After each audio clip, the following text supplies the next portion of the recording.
நாடாளுமன்ற தேர்தலில் பாஜக கூட்டணி தொடர்பாக எடப்பாடி பழனிசாமி மழுப்பலான பதில் அளித்திருந்த நிலையில் பாஜகவுடன் எந்த காலத்திலும் கூட்டணி இல்லை என அதிமுக முன்னாள் அமைச்சர் ஜெயக்குமார் திட்டவட்டமாக தெரிவித்திருந்தார்.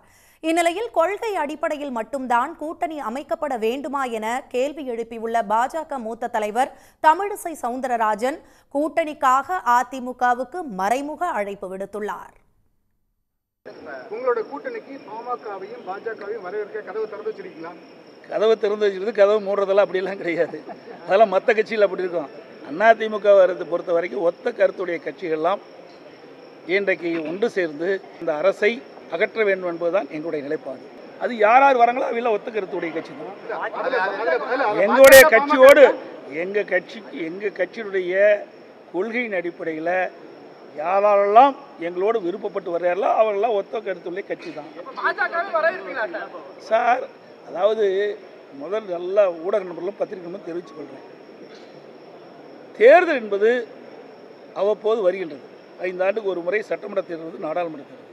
அரசியல் சூழ்நிலைக்கு தக்கவர் தான் கூட்டணி அமைக்கிறாங்க. அந்த தேர்தலுக்கு நெருங்கின்ற பொழுதுதான் அந்த கூட்டணி யாரோட தலைமையில் யார் கூட்டணி இருப்பாங்க என்று தெரிய வரும். அதுக்கு முந்தி எது சொன்னாலும் நிற்காது. பிஜேபியோட ஒட்டும் இல்லை, உறவும் இல்லை.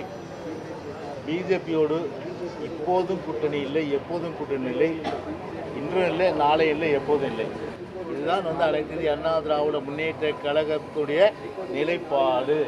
கண்டிப்பாக 2026 சரி, எந்த காலத்திலும் தொடரும் என்பதுதான் கட்சியினுடைய அந்த நிலைப்பாடை பொறுத்தவரை. அண்ணன் எடப்பாடி ஒரு அழகான ஒரு வார்த்தையை சொன்னார். ஒத்த கருத்துடைய கட்சிகள் எல்லோரும் ஒன்றாக இணைய வேண்டும்னு சொன்னார்.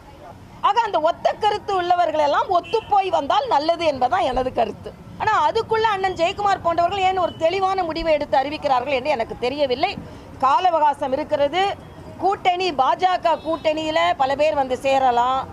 பாஜகவோடு சேர்ந்து பல கட்சிகள் கூட்டணி அமைக்கலாம். அதனால் கூட்டணிக்கு இன்னும் அதிக வாய்ப்புகள் இருக்கிறது.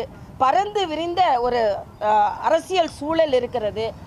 இன்னொன்று, கொள்கையின் அடிப்படையில் தான் கட்சிகள் ஒன்றாக வர வேண்டும் என்றில்லை. பொதுவான ஒரு கட்சியை எதிர்க்க வேண்டும் என்று வந்தால் அது 1967 இருந்து சரித்திரம் இருக்கிறது. உடனுக்குடன் செய்திகளை தெரிந்து கொள்ள சன் நியூஸ் பெல் ஐகானை கிளிக் பண்ணுங்க.